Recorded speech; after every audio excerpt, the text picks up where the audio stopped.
この話は実在の人物を元にしていますが、一部に解釈や表現を含みます。世界を変えた起業家として知られる人物です。26歳で成功し、30歳で会社を追われた。その後に戻り、さらに世界を変えた。転落と再起の密度を静かに追っていきます。聞いていきましょう。26歳で成功し、30歳で自分の会社から追い出されるという経路は、通常のキャリアの文脈では説明しきれない。しかもその後に同じ場所へ戻り、以前より大きな変化をもたらしたという点で、この人物の軌跡は単なる成功例とは異なる。スティーブ・ジョブズ、その名前は結果として広く知られているが、そこに至る過程は決して直線ではない。むしろ何度も断絶が入り、その度に構造を組み替えながら進んでいく軌跡に近い。どの時点を切り取るかで評価が変わるため、そうした不安定さも含んでいる。生まれてすぐに養子に出されたという事実は、彼の内面に一定の影響を与えたとされる。血縁ではなく選択によって結ばれた家族の中で育つという経験は、特別さと不確かさを同時に含んでいた。自分は選ばれた存在だという確信と、どこかに残る違和感が共存していた可能性がある。こうした感覚は、後の強烈な自己信頼と執着の基盤になっていく。子供の頃から扱いやすい性格ではなかった。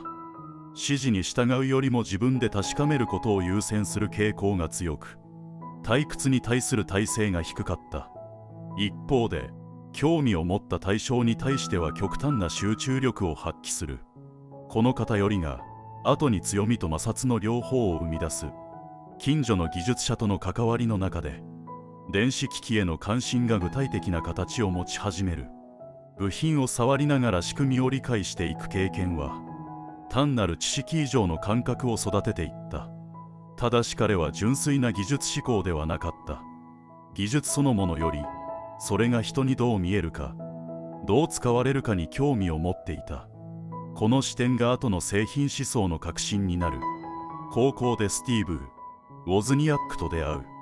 技術の天才と直感の強い人物という対照的な組み合わせは、結果的に強い相互補完関係を生んだ。二人はすぐに意気投合し、試作的な装置を作り始める。一見すると遊びに近い活動だが、その中に後の事業の原型が含まれていた。面白さを形にするという発想が、すでにこの時点で存在していた。大学には進学するが、形式的な教育には長くとどまらない。必要なものだけを選び取るような生活へと移行していく。この時期にカリグラフィーへ強く惹かれる。文字の美しさや余白の意味、線の流れといった要素への感覚が養われていく。当時は実用性の低い選択に見えたが、この経験は後に重要な形で現れる。点と点は未来ではなく、振り返った時にのみつながるという考えがここで形を持つ。彼はこの感覚を信じていた。コンピューターの個人化という流れが徐々に現実味を帯びてくる。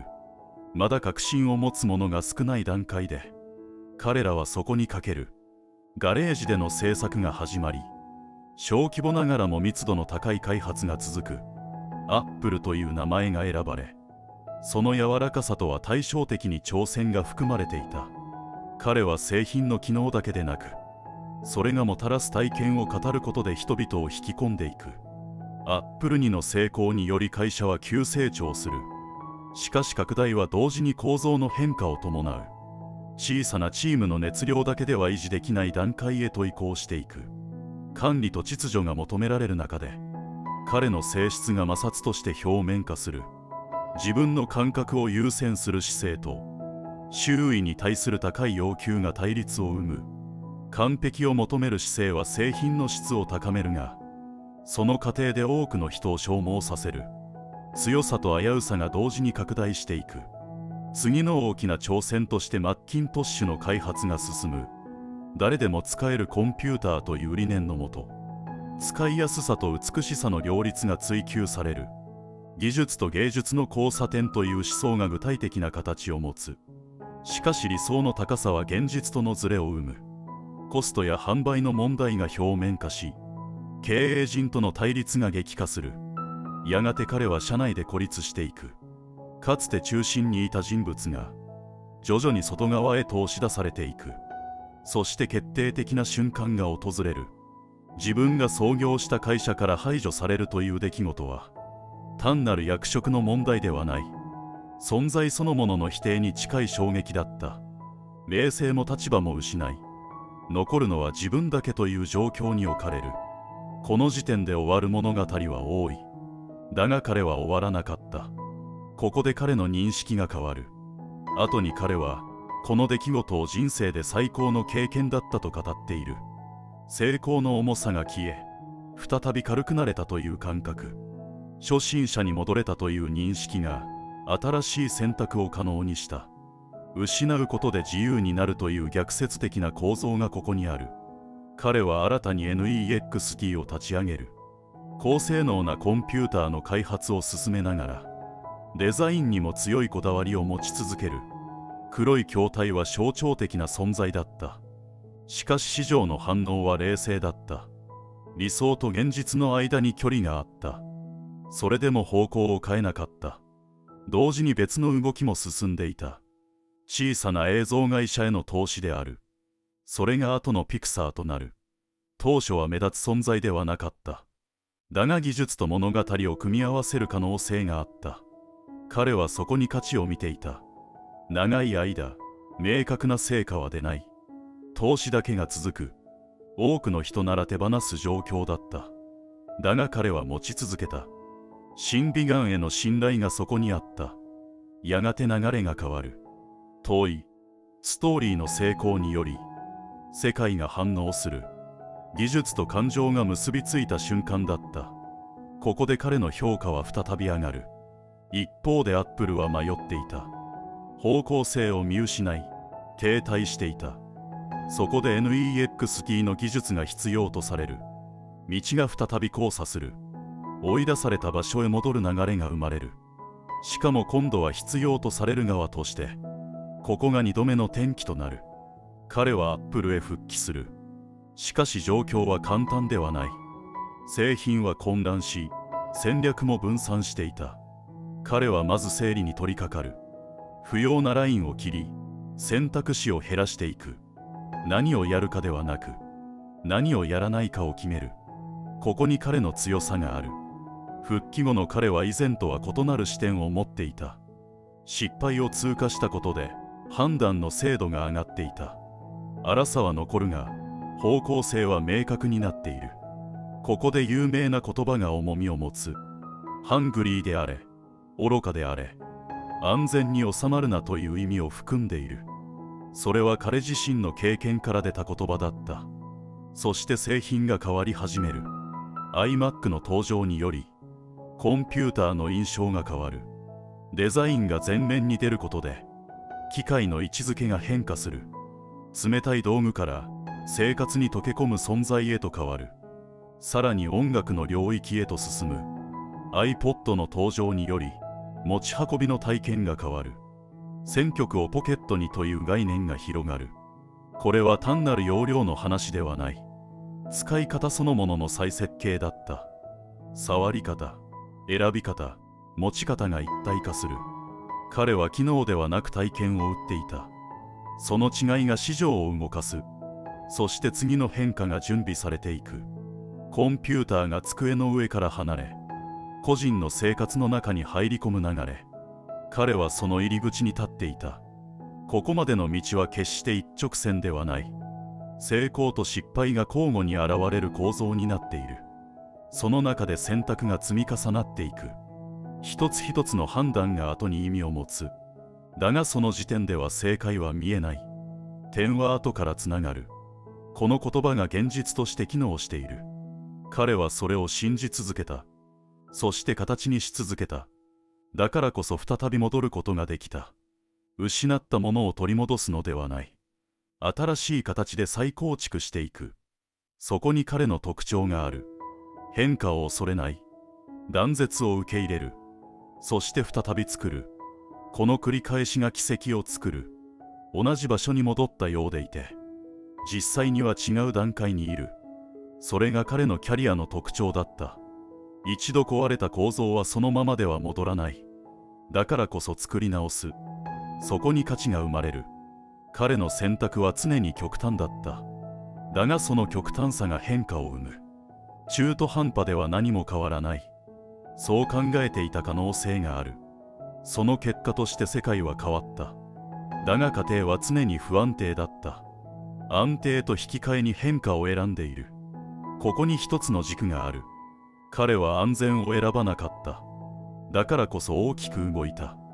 その代償も小さくはない。だが結果として影響は残る。人物としての評価は分かれる。しかし影響の大きさは否定できない。ここまで見てきたように、彼の奇跡は単純な成功ではない。むしろ断絶の連続だった。その断絶が次を作る。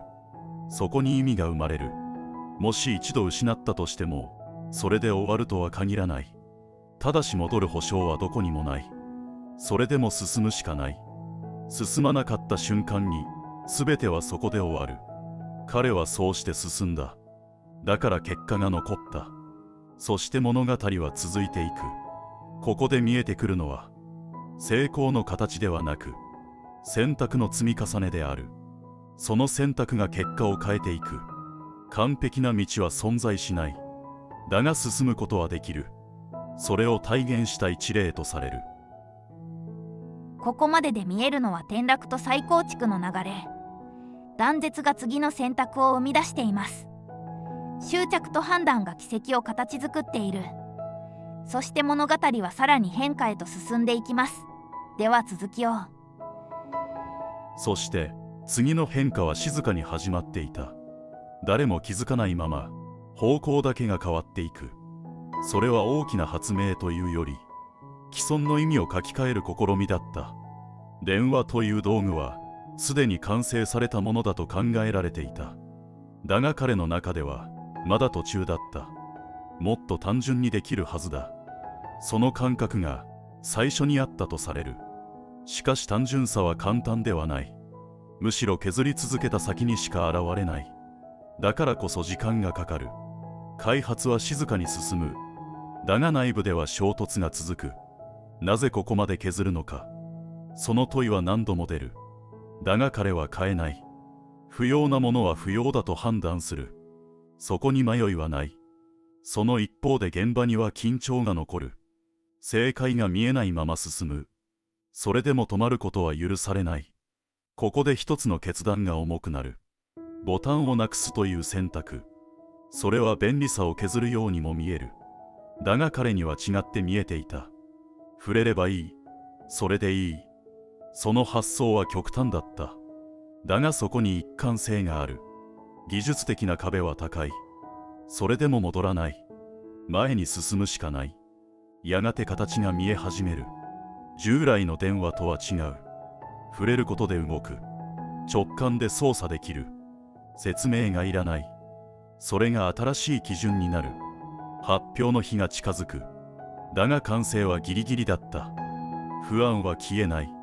それでも出す。判断は一つ。前に進む。会場は静かだった。まだ誰も理解していない。彼は話し始める。一つずつ見せていく。音楽、電話、インターネット、それぞれを分けて提示する。そしてそれが一つになる。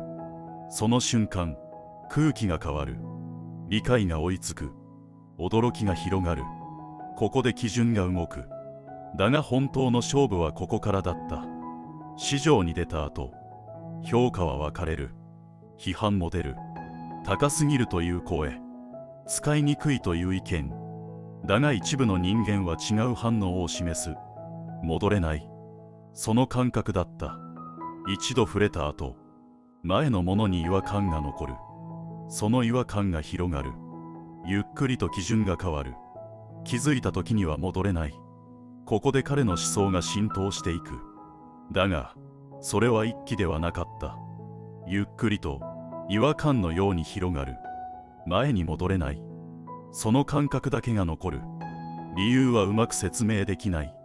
だが確実に何かが変わっている。それが積み重なっていく。